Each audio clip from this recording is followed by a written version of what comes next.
On this week's show, Johnson & Johnson to the rescue. The FDA is days away from approving their COVID-19 vaccine. We'll talk with the man in charge of the Rutgers trials in New Jersey, Dr. Jeffrey Carson. New Jersey passes legalized recreational marijuana, but many in the state are shocked at the new rules for children. Assembly Minority Leader John Bramnick is one of them. A Jersey Matters exclusive. Phil Andrews reports on a pet sitting scam where the owner wasn't told that his dog had died.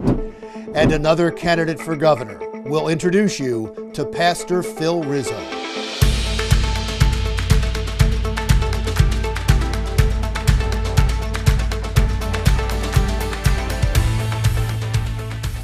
Hello and welcome to Jersey Matters. I'm Larry Mendte. But first, my interview with Dr. Jeffrey Carson, who co-led the Johnson & Johnson vaccine trials at Rutgers Biological Health Sciences. Congratulations. You have to be so excited to be a part of the solution.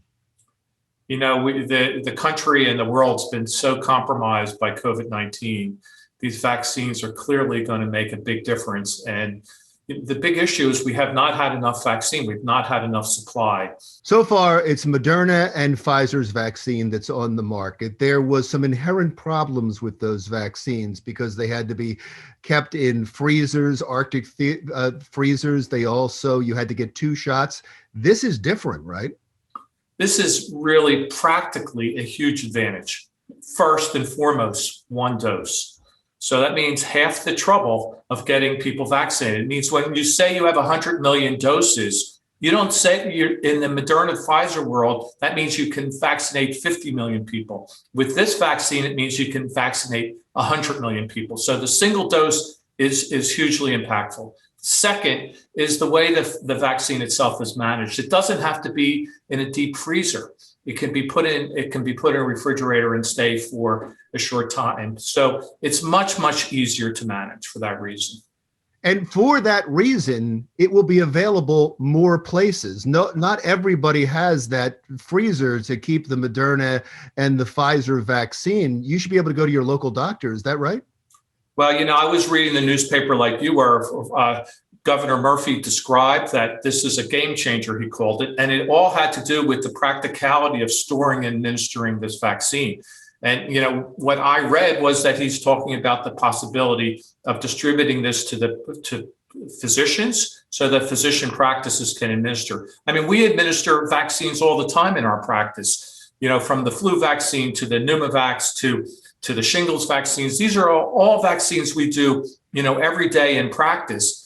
And many patients come to us, and this would be an opportunity for us to vaccinate them as part of their routine care. So I think the more opportunities that people have to get vaccinated, the more locations, the better off we are. Do you have any idea? I know you don't work for Johnson & Johnson. You just did the trials for them.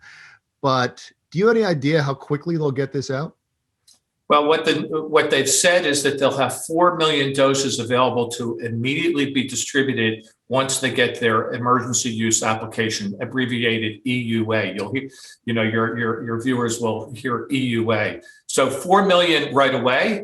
Unfortunately, that's a drop in the bucket right now. They're talking about having 20 million by the end of March, and then 100 million by June or so. So assuming they're able to ramp up production in the way that they believe they can, it will be tremendously helpful. Now, I don't have a choice in what vaccine I get, right? If I show up to a site, they're going to give me what they're going to give me.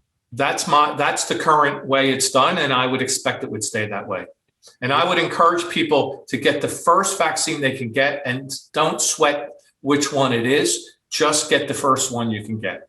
One last question. There was some questions about the efficacy of the Johnson & Johnson vaccine. There was an early number out that it was only 66% when everybody else was in the 90s. But there's a reason for that, isn't there?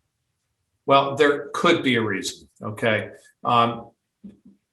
The trial was done a number of months later than the Pfizer and the Moderna vaccine trials. And the COVID variants that are in the community are different today than they were when the vaccine trials were performed for the other 2 vaccines. So that could be the explanation for the differences, but we simply don't know. The only way you would know that is if you do a head-to-head trial. What that means is that you test the three vaccines that we have now at the exact same time, and then you could make a determination whether one is better than the other. I think at this point, we simply don't know. And in the end, this vaccine certainly is quite efficacious. If you look at the information related to the serious part of this illness, hospitalizations and death, it really looks like it has a very profound impact on those outcomes. That's most important, right? We want to empty our hospitals. 500,000 people have died in this. And so if these vaccines will begin to prevent those deaths, that will be amazing. Just really so important. That's wonderful, sir. And thank you so much. You did New Jersey proud, as did Johnson & Johnson, and you're a part of history. So congratulations. Thank you so much.